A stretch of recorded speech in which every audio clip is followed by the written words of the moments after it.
Galw'r aelodau. I call members to order and welcome members back after the summer recess, and gives me great pleasure to announce, in accordance with Standing Order 26.75, that the Landfill Disposal Tax Wales Act 2017 and the Trade Union Wales Act 2017 were given royal assent on the 7th of September 2017. The first item on our agenda this afternoon is questions to the First Minister, and the first question is from Russell George. Diolch Flawydd. Will the First Minister make a statement on the Welsh Government's consultation, Services Fit for the Future? Yes, we welcome all contributions to this important consultation. We've already received over 700 responses, and these will be used to ensure any future legislative change is the most effective it can be for the people of Wales. The consultation will run until the end of this month. First Minister, I hope you will join me in recognising the important work that community health councils do across Wales. I've had the opportunity of meeting Powys Community Health Council on a number of occasions over the summer recess, and one concern they've raised with me is the direction that the Welsh Government White Paper seems to be taking. A particular issue that they have raised with me is that the White Paper does not contain any recognition of the complexities of cross-border services, and neither does it refer to the important scrutiny role which community health councils provide on behalf of patients. You will understand, of course, that the vast majority of my constituents access services across the border. What reassurance can you provide to Powys Community Health Council that Welsh patients using services over the border have an effective advocate if future arrangements change? Well, we want that to continue, of course, and that's why it's so important that Powys and other CHCs respond to the consultation so that we can take forward legislation with the broadest consensus possible. Steffan Lewis. Community health councils have independence, expertise and powers to intervene on behalf of patients in order to uphold their safety and their dignity. So can the First Minister explain how taking such functions away from the local level and centralising them nationally and then watering them down is going to enhance patient safety and dignity? We have to remember, of course, that the CHCs are not an inspectorate, that we have the health inspector that does that. They have a role, of course, in terms of acting as patient voices and in many other ways. I can say to members there has been a very positive meeting with the CHC board. There's a lot of common ground in the white paper itself. There are some issues, of course, that will need to be discussed further, but the intention is to strengthen the voice of the patient across the whole of Wales, and we look forward to working with CHCs in order to deliver that. Question 2, Jane Bryant. Will the First Minister make a statement on end-of-life care in South East Wales? Yes, our £3 million investment in the new hospice in Malpas that opened last week demonstrates our commitment to end-of-life care in the south east of Wales. The updated end-of-life care delivery plan published in March 2017 also sets out the actions we're taking to deliver a collaborative approach to improving end-of-life care throughout Wales.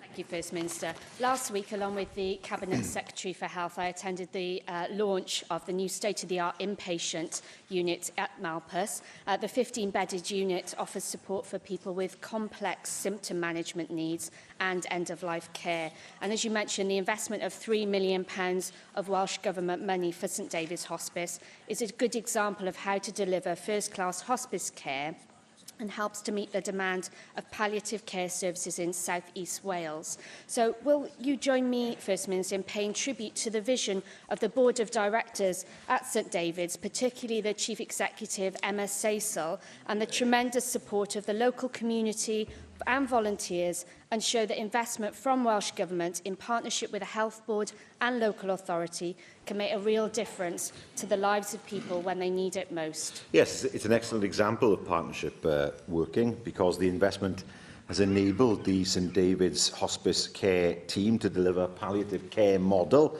which is universally recognised as being a good example of first-class care. Now that the new building is complete and open, the charity, of course, will now be able to support more people who need their help at the end of their lives, and I very much congratulate the charity itself for the work that it has put in to make sure that the opening came about. Nick Ramsey. Diolch.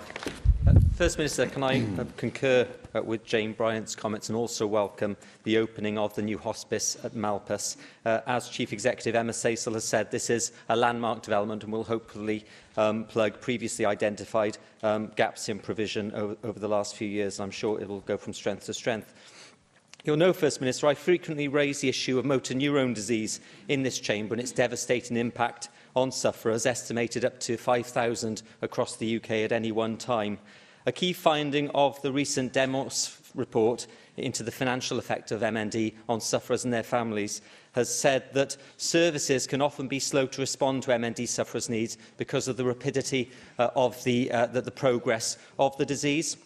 So can you undertake to look again at the provision of services, including hospice and palliative care in Wales, to ensure that, yes, we've got a wonderful new building in Malpas, and that's one part of the jigsaw, but also to ensure that the services that are provided are able to keep pace with sufferers of complex diseases such as MND? The member raises an important issue. It was remiss of me not to congratulate him, of course, on his recent wedding and his dedication in coming back here. Maybe that was not a choice that he faced, but nevertheless he is here. But my congratulations, obviously, to him and his new wife. Motor neuron disease is a devastating illness. It is usually very progressive. Sometimes it moves more quickly in some people than others. It's difficult to predict the rapidity of the progress of the illness, but unfortunately, of course, it's known what the illness eventually does to the body. We want to work with the motor neuron disease charities in order to make sure that the level of care is right for the individual. Because we know that it's not possible to predict with any accuracy how the disease will progress in terms of its speed, and that is certainly something that we've been working with the motor neuron disease charities in order to achieve. Cwestiynau nawr gan yr Question now from the party leaders. Leader of Plaid Cymru, Leanne Wood. Diolch, Llywydd. It's almost 20 years to the day since the vote in 1997 to establish this institution, and with a new term must come a new chapter in the Welsh story. First Minister, I personally won't forget the triumph where so many of us in this chamber and outside helped to deliver a victory for our nation on that night. Governing ourselves is a victory in itself. No other country has governed another well. But the Welsh Government is a different institution to the National Assembly. I agree with Ron Davies when he says that ministers need to ask themselves some difficult questions about delivery. First Minister, do you agree with him? No, Ron, of course, had the opportunity to shape the direction of the National Assembly, but we know, of course, his unfortunate story.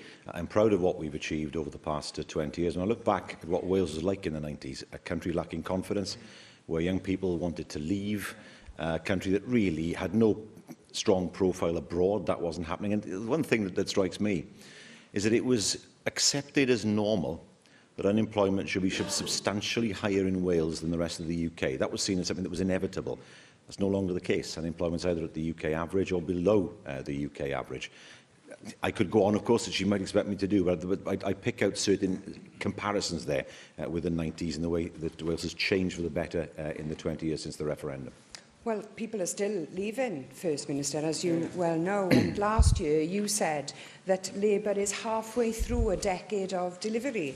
But for many people, the current performance of devolved government is mediocre, to say the least, and has been seen as making no difference to the lives or the quality of public services. And those aren't my words, but the findings of research on attitudes to devolution that you will have read yesterday. If we are halfway through a decade of delivery, why is it that our health and education outcomes are consistently worse than those in Scotland? Why is our GCSE pass rate this year worse than the Scottish equivalent? Why are waiting lists longer on average? And that's without even mentioning comparisons to England or to other Western European countries. What is the explanation for your government not delivering on the outcomes that people both expect and deserve? Well, far from it, I don't think Scotland is the Shangri-La that is portrayed. There have been real problems in the Scottish education system. There are still issues over the attainment gap, which we have closed and they have not. If we look at health, we look at the 1990s, it was normal in the 90s, in the days of a Tory government, for people to wait 2 years for an operation. That was normal. People accept that. No more. No more. We know that waiting times have been reduced substantially despite having an enormous cut in our budget in that time. We've just seen the best GCSE results ever. I mean, Scotland has its own education system. You can't compare their qualification system with ours because it's so different. We are building schools across the whole of Wales. In England, nothing is being built. We're proud of that fact.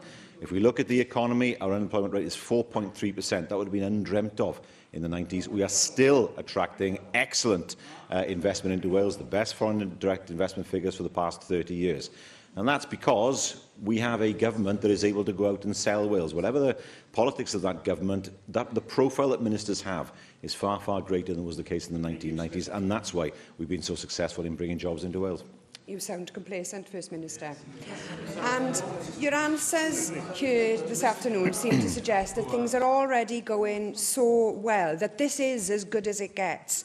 Not so much a decade of delivery, but it's a decade of complacency. And we need, First Minister, a country where there is a premium on self-government. Making our own decisions is an essential first step, and Plaid Cymru is proud that this country has taken that step. But the next step is realising that premium. Being a Welsh citizen should mean that there's a public service bonus, a devolution dividend then, if you like. So I'll make one challenge to you today as we mark 20 years since that yes vote. By the end of this Assembly term, will the Labour government have closed the gap with Scotland on health, education and the economy? And if we approach the end of this term and there seems to be no sign of a closing of that gap, will you then accept and admit that Wales needs a new government? Well, it's not me she wants to convince, it's the electorate, and she's not convinced them of that. There's no point complaining to me about the lack of success of her own party. I do not accept there's a gap between us and Scotland. I don't accept that there's a gap between us and Scotland on education. Scotland's unemployment rate is regularly higher than ours. It's not as if Scotland economically is doing fantastically well. From our perspective, I'm proud of what we've achieved over the past 20 years. The electors of Wales have recognised that. They've seen that in election after election, and there will be no sign of complacency from us. We know that it gets harder and harder to convince people to vote for us the longer that we are in government, and we will work harder and harder to ensure that people continue to give us their support. Leader of the Opposition, Andrew R.T. Davies. Presiding Officer. First Minister, in August, the report about Chris Wade was published from the Abertawe Bro Morgannwg Health Board. This was a desktop review into the employment by that health board of Chris Wade, a man who is currently serving 21 years, a 21-year sentence for sexually motivated killing of 65-year-old Christian James. In the years leading up to Miss James's murder, Chris Wade was the subject of no fewer than 3 separate allegations of sexual abuse amongst vulnerable patients. At the time of the desktop review publication, my party criticised the report for its lack of independence. It is our belief it can never be acceptable for a health board to investigate serious concerns about itself. Following several calls from my party and indeed the BMA and others in this chamber, your government announced Health Inspectorate Wales' role in reviewing the report, the desktop report that the Health Board undertook. How on earth can it be acceptable for a health board to investigate such serious accusations of its own failing? It's a complicated picture, and I understand the grief that the family has faced. There were 3 allegations, that's correct. No action was taken by the police with regard to those allegations, and so no criminal proceedings were taken.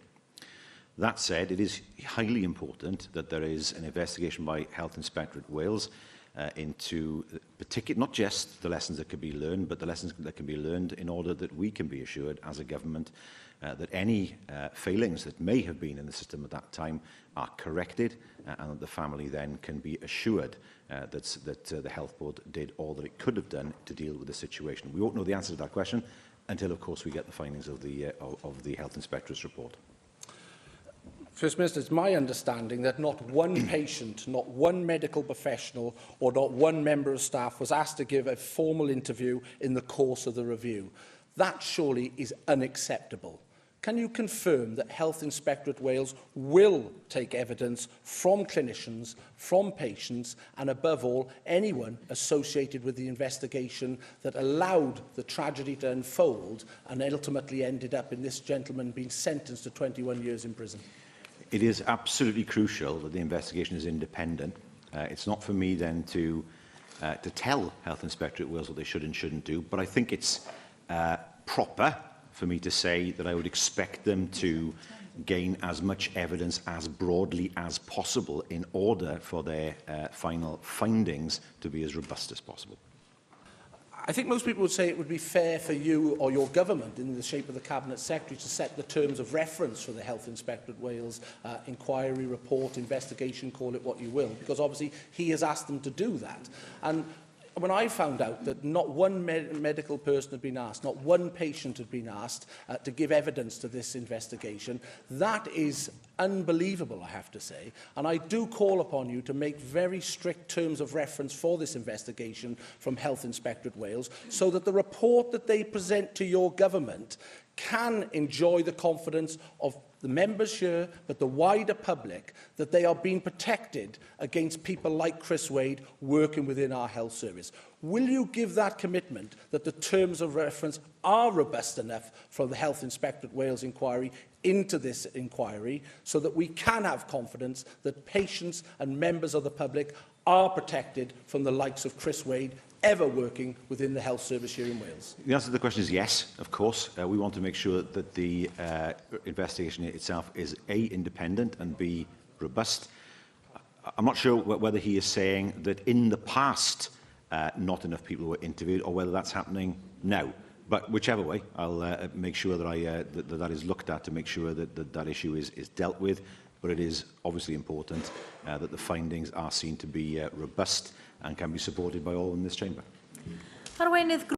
Leader of the UKIP group, Neil Hamilton. In the government's document, Brexit and Fair Movement of People, it acknowledges that in the British Social Attitudes Survey in 2013, 86% of the UK population wanted to see immigration reduced. And yet the policy of the government here in Cardiff in this document is to oppose the introduction of any form of target for reduction of immigration. The latest figures show a significant reduction on what we've seen in recent years, but even at 250,000 a year net migration, which we currently have, that would add, if sustained, 8 million to our population by 2032, 21 million by 2064, when the population of the UK would be 85 million. That is just not sustainable. And before the First Minister says that, well, immigration is absolutely vital for economic growth, in 2014, the Office for Budget Responsibility did a study of the effects of immigration at current levels, 250,000 net a year. That adds 0.4% to GDP, but also 0.4% to population, so that GDP per capita wouldn't improve. It's neither here nor there. Isn't it time that the Welsh Government woke up to the realities of life in modern Britain? Immigration should be tailored according to the needs of the UK. Targets, it is artificial. What is the point of targets? Let's examine that situation. Let's say, for example, we wish to recruit more doctors into the Welsh NHS, but we're told, sorry, we've reached the quota for this year. That's nonsensical. Why on earth would that be a sensible policy for any government to adopt? So we have offered a view on migration. We don't know what the UK government's view is yet. This is our offer in terms of what we think the system should look like. But it's absolutely crucial, of course, that the policy is tailored to what the UK actually needs, not an artificial target. The First Minister knows that that is not the only way in which targets can work. And in particular, the problems that we have for the levels of immigration that we currently suffer are not in the field of professionals like doctors and nurses, where they will always be able to qualify for whatever the skills needs of the country are. But at the bottom end of the income scale, in particular, for those who are on low skills or unskilled, there are very significant factors which are at work which push down the levels of income that people are likely to get. And given that Wales is a low-wage economy, we're at the bottom of the income scale for the nations and regions of the UK. Shouldn't we be more concerned to reduce the inflow of unskilled and low-skilled migration in order to protect those who are most vulnerable in Welsh society? I think the game was given away by the leader of UKIP when he said that immigration was something that we suffer. I have to say to him that the proportion of EU citizens in Wales is very, very low, well below 5% of the population. It is the case that people work in Wales, that's true, but he needs to speak to businesses who will tell him that they need to be able to recruit people in many, many different jobs, some of them highly skilled, some of them not so skilled, but those people are needed. And what I say to him is we should suffer immigration, as he would put it, on the level that is appropriate to the needs of our economy. And I have to say to him, he talks about a low-wage economy, he is complicit in driving down wages. Did he support the minimum wage? No, he didn't support the minimum wage. Of course he didn't. Is he supportive of ways of enforcing the minimum wage to stop anybody being exploited regardless of where they're from? No, I doubt that is the case. He cannot, on the one hand, complain about the driving down of wages when his own record shows that he was against the minimum wage and therefore happy to see wages driven down when he was in another place. But the First Minister knows that the policy of my party was in favour of the minimum wage.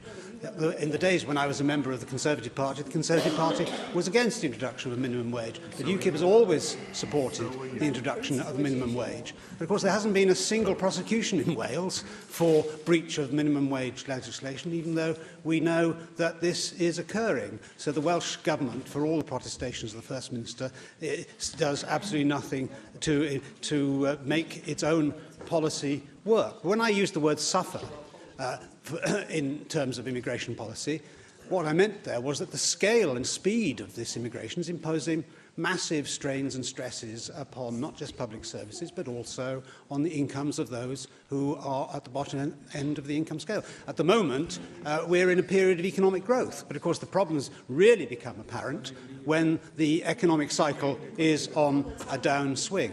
And there's a wealth of academic studies, some of which are referred to in this document, which shows, such as the study of the Bank of England, for example, that showed that a 10% increase in the proportion of migrants working in particular jobs in particular regions leads to a 2% fall in wages. This is a serious matter in an economy where the average for earnings in Wales are only 75% of the UK's. Well, first of all, I am surprised to hear him say that he did not stand as a Conservative candidate in 1997 on a manifesto commitment not to oppose the minimum wage. I just need to remember that was the case at that time, conveniently forgotten now. Secondly, as he knows full well, or is being mischievous, the Welsh Government is not the prosecuting authority when it comes to minimum wage legislation. It's not devolved. It's a matter for the UK Government to target resources towards the appropriate authority in order for those prosecutions to take place. He talks of evidence that shows that wages are being driven down. Where is that evidence? I see no evidence that that is the case. I see evidence of wages being driven down by some employers who are unscrupulous.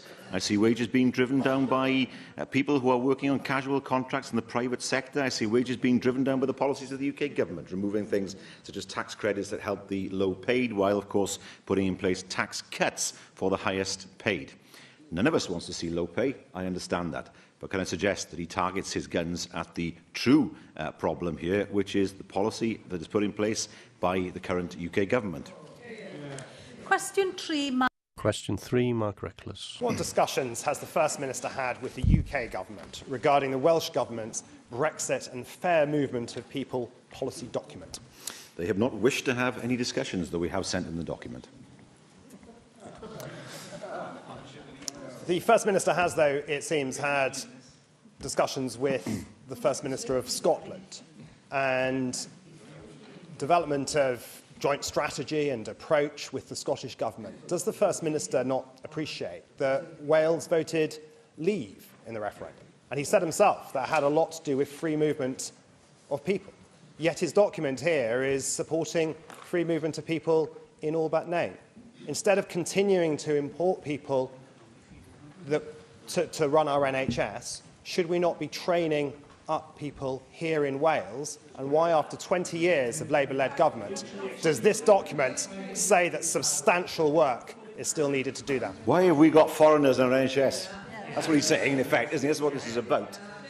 The National Health Service, like the health service of any other country in the developed world, always relies on doctors from other countries. I don't care where doctors are from, as long as they're good and they deliver service for our people.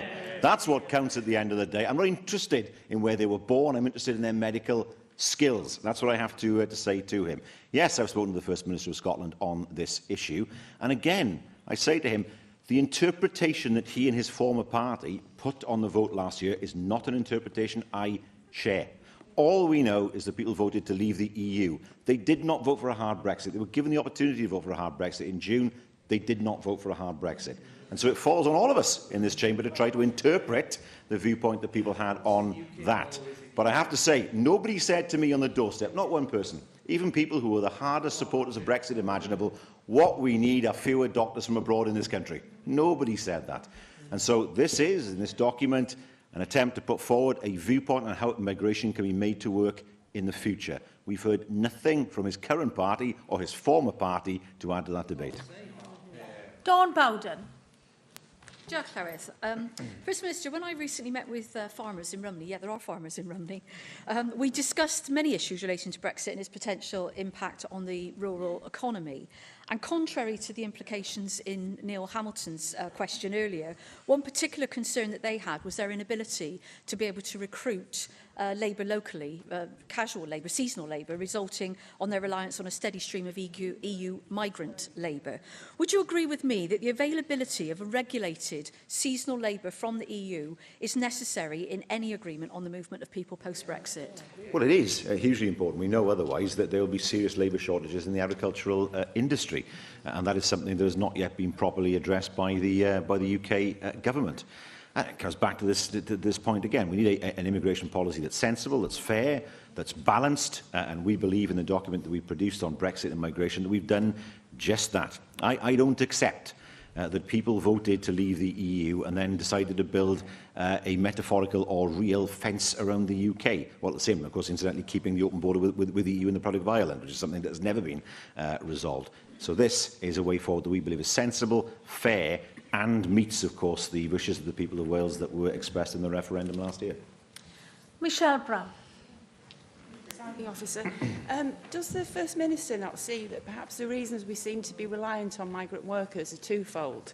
Firstly, there's little incentive to train local people for jobs when they can simply import ready-made qualified workers. And secondly, paying conditions are so poor that it's often only a migrant worker from a country with living standards that are worse than ours who are prepared to be exploited in this way. What are you going to do to reverse the reliance on EU workers and migrant workers?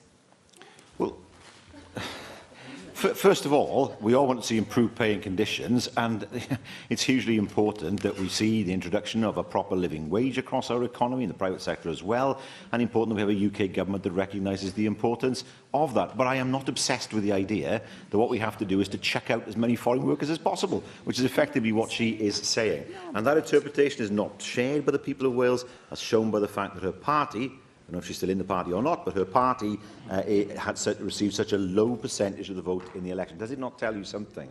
That the kind of Brexit that you support is not supported by the people of Wales, and we saw that in June. Question 4, Joyce. Question 4, Joyce Watson. Llywyd, will the First Minister make a statement on Welsh Government action to tackle forced labour in Wales? Yes, we're committed to working with police and crime commissioners and partners to tackle slavery, which includes forced labour. In March, we launched our Ethical Employment in Supply Chains Code of Practice to make supply chains transparent and prevent exploitation of workers. The first, indeed, for Wales and for the UK. I thank you for that answer. The National Crime Agency recently said that modern-day slavery, or forced labour, is now so widespread that ordinary people are likely to come unwittingly into contact with victims every single day. Those victims will be found within the key industries, particularly highlighting agriculture, domestic and social care, fishing, food processing, car wash and construction. And currently, under the Modern Slavery Act, only companies with an annual turnover over of £36 million a year have to declare what steps they have taken to stop slavery within their supply chains. And I think you will agree that most companies in Wales do not reach that threshold. So, First Minister, what discussions have you had with the anti-slavery coordinator from Wales about his proposals for a code of practice that companies could sign up to voluntarily? Well, we did launch the Code of Practice on Ethical Employment and Supply Chains in March. That was aimed at supporting businesses to make supply chains transparent and to prevent workers from being exploited. As I said, that's a first for both Wales and the UK. I know that the Wales Anti-Slavery Leadership Group are raising the issue of slavery through training and awareness raising because, and I know she is passionate about this, we want to make sure that Wales is hostile to slavery. Janet Finch-Saunders. First Minister, the Anti-Slavery Coordinator for Wales, Stephen Chapman, has admitted that there could be cases of modern-day slavery within the Welsh social care sector. And he's actually stated that, somewhere down the line this is going on. Across such a large sector in Wales, problems may well be further down the public supply chain. What action are you taking to ensure that where services are provided by our public bodies in Wales, that there is a distinct and robust measure to present any form of modern-day slavery in Wales?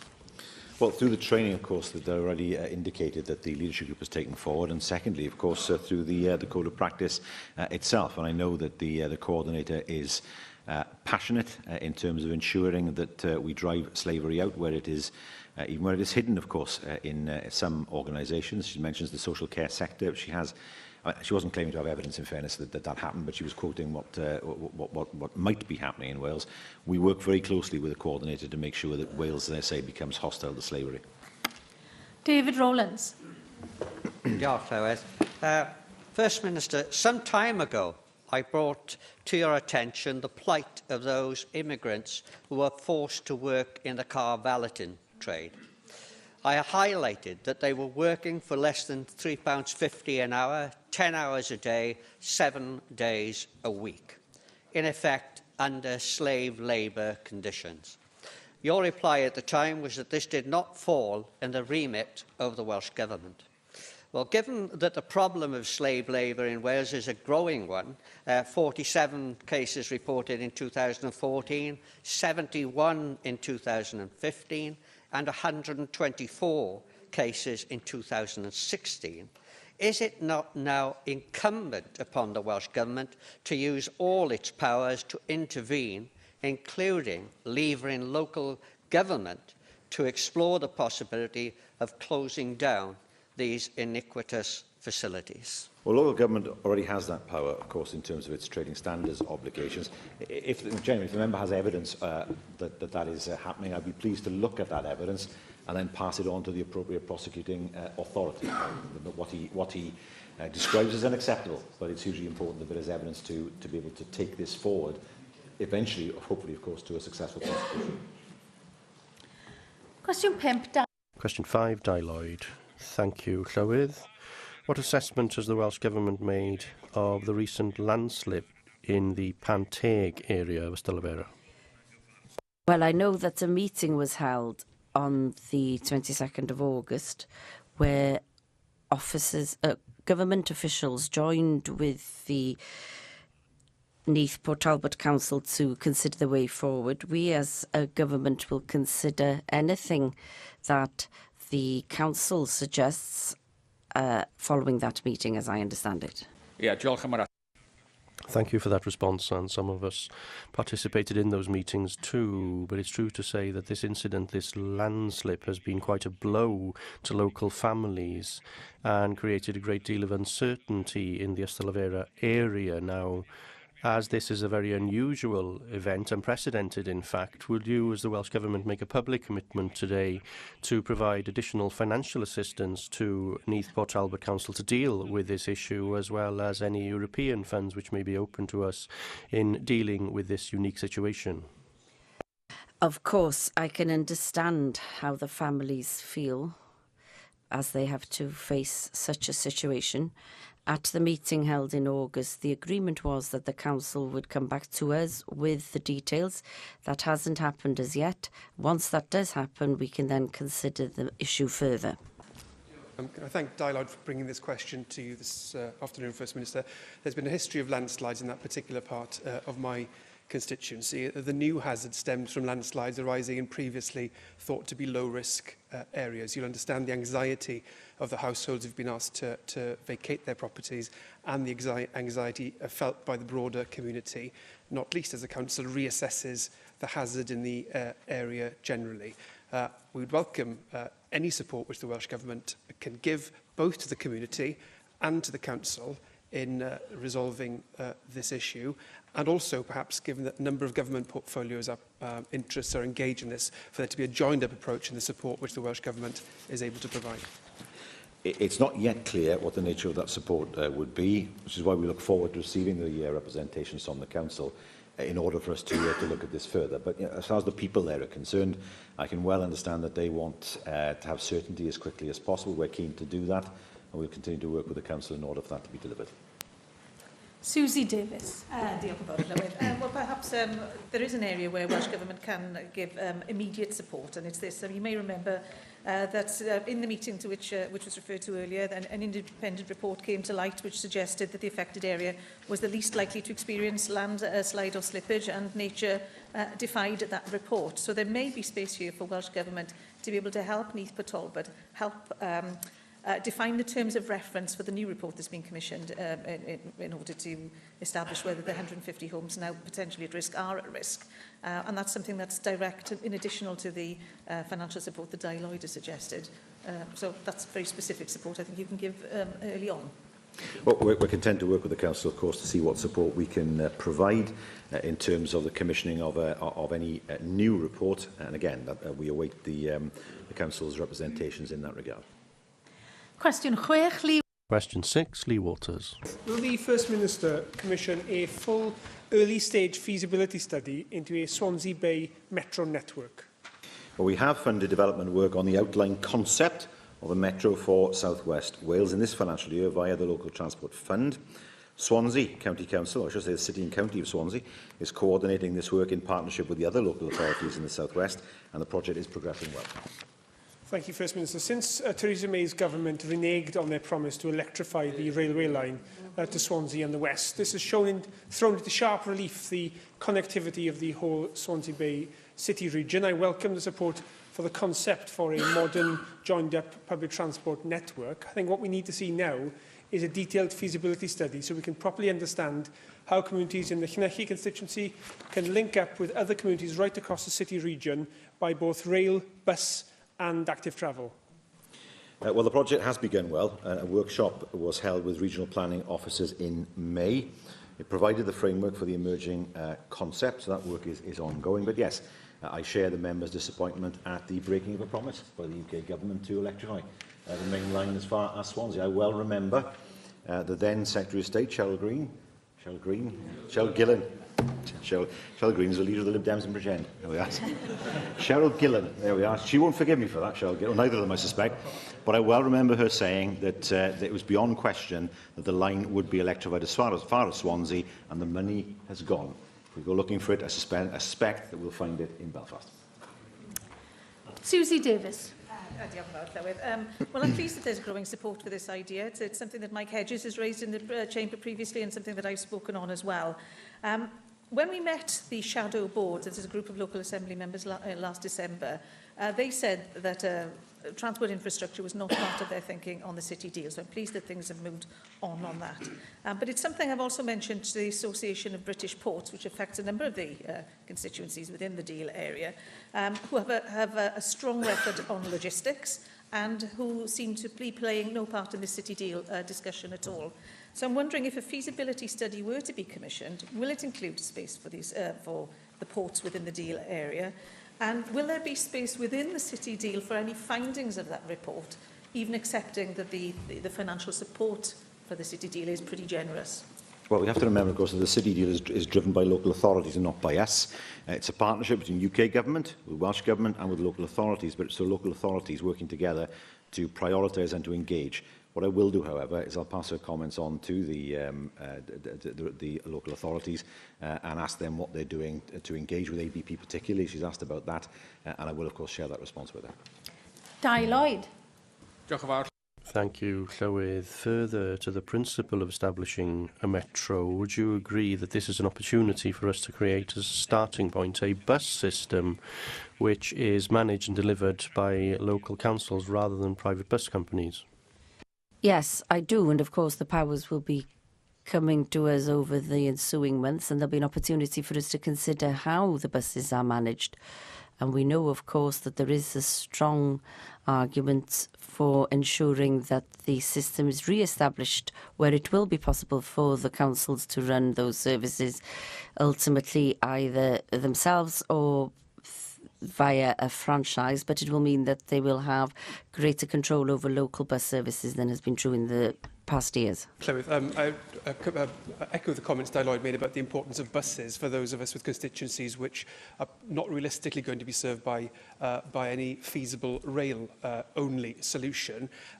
Would any feasibility study, would he commit any feasibility study commissioned also considers the use of modern technology, such that I know the Cabinet Secretary of Economy has been looking in his bus congestion work on the use of technology to ensure that buses can operate in a really properly integrated system? And would any feasibility study reflect those principles as well? Yes, it will need to. I mean, there are a number of ways which you can deliver a metro. Some is heavy rail, some is light rail, fast buses, the possibility of dedicated bus lanes. There are any number of ways where a proper metro system can be delivered, and it's hugely important that any study is able to look at emerging modern technology, particularly in order to facilitate quicker transport options for the public. Cwestiwn 7. Question 7, Rhiannon Passmore. What is the Welsh Government doing to protect and promote the rights of disabled people in Wales? Well, our framework for action on independent living is currently being reviewed. We have worked closely with disabled people and disability organisations across Wales to ensure we're making tangible progress in promoting and protecting the rights of disabled people. And, of course, that is something we will continue to do in the future. Minister. Teresa Dejner, the chair of the UN Committee on the Rights of Persons with Disabilities, has called it a human catastrophe following their inquiry into the way that the UK treats its disabled citizens.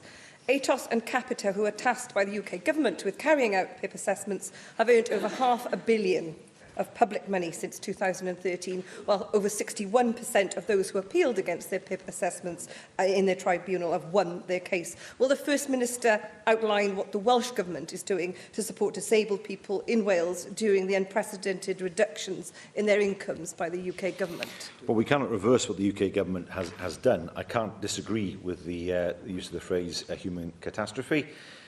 There is something wrong with a system where 61% of cases are appealed successfully. There's something wrong with it. That appeal rate is far, far higher than you would get in the criminal courts and far higher than you would find elsewhere. And that is a sign that the initial assessments, bluntly, are mainly wrong. And if the assessments are wrong, the system is broken.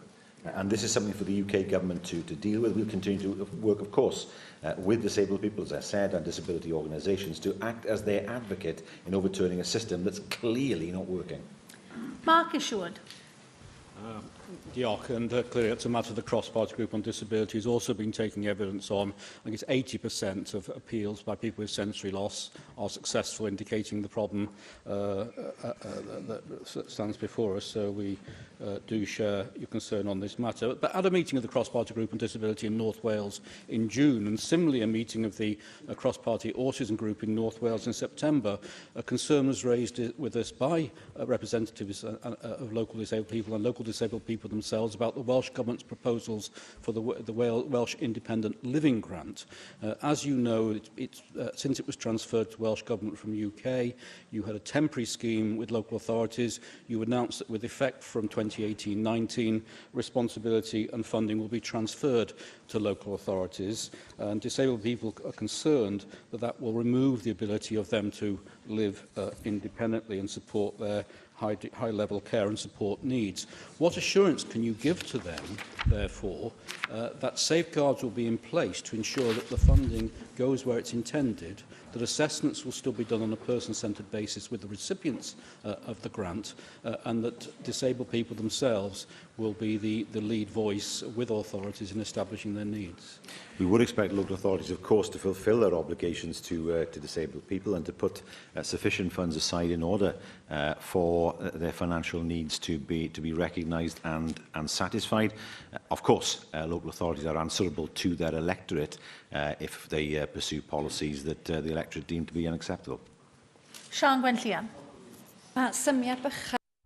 Small sums of money can make a very great difference to some families who have a disabled child or disabled children. I've mentioned specifics in this chamber in terms of families in my constituency who have benefited from small grants assisting in improving the quality of life of disabled children, including improving mental health, strengthening family relationships and increasing leisure opportunities. Do you agree with me that the funding that the government provides to the family fund is a valuable source of support and that it should be maintained over ensuing years? We understand, of course, that there are funds that can make a great difference to the lives of people. I'm not talking about this fund directly. Unfortunately, we've seen cuts in our budget, and there are difficult decisions that will have to be taken during a financial year, but we wish to be able to prioritise what gives optimum benefit to families and what works, and that is what will steer us as a government over the next few months before the final budget is published. Question 8, Susie Davis. Can the First Minister provide an update on the Swansea Bay City deal? Well, it's making good progress, developing the proposals that will unlock government funding. Thank you for that answer. Later today, of course, we'll be debating the parliamentary review on health and social care, which has already identified the underexploited potential of IT and other life science technology in the reformation of those services. And for me, this has got Swansea Bay City deal written all over it. What recent discussions have you had with local government leaders about pinning down the governance structure with balanced representation from the private sector? We mentioned the ports earlier, so that we can see some accelerated activity on the deal. Well, these are issues ultimately, as I say, for local authorities, but I'm confident that the governance structure they have in place is appropriate and effective, and we will work with them, as will the UK government, to continue to deliver the city deal. I have to say, what will be immensely important in terms of delivery for Swansea will be the delivery of the Swansea Bay Tidal Lagoon. And even though we know that an independent review has said it should move forward, we still have no action from the UK government. I'm sure she shares this frustration as well. This has been months and months and months and months when this is not an isolated example, is it? When no decision has been taken on a project that would deliver 1,000 jobs, that would help to revitalise many of our ports. That would help immensely the Swansea Bay area, working, of course, in tandem with the city deal itself. Simon Thomas. Thank you, Llywydd. And just on that point, the Tidal Lagoon development will also enhance opportunities for ports in the Swansea Bay City region. And I was pleased to attend a reception last week in Westminster with the Minister Ken Skates discussing the opportunities for our ports. How important is it that marine energy, however it's developed, is part of enhancing the opportunities for ports and also opportunities to enhance the Swansea Bay deal? Well, it's vital because we know that if energy is created in the sea, we have to have places where we can produce the machinery to ensure that the machinery is also maintained, and there are opportunities for ports such as Port Talbot to create jobs and to rebuild some parts of the docks there. But we don't have any answer from the United Kingdom government, because it's definitely the way forward to create green energy, and it's the way forward on job generation here in Wales, but we have to have a positive answer from the UK government. Thank you, First Minister. The next item on our agenda is the business statement and announcement.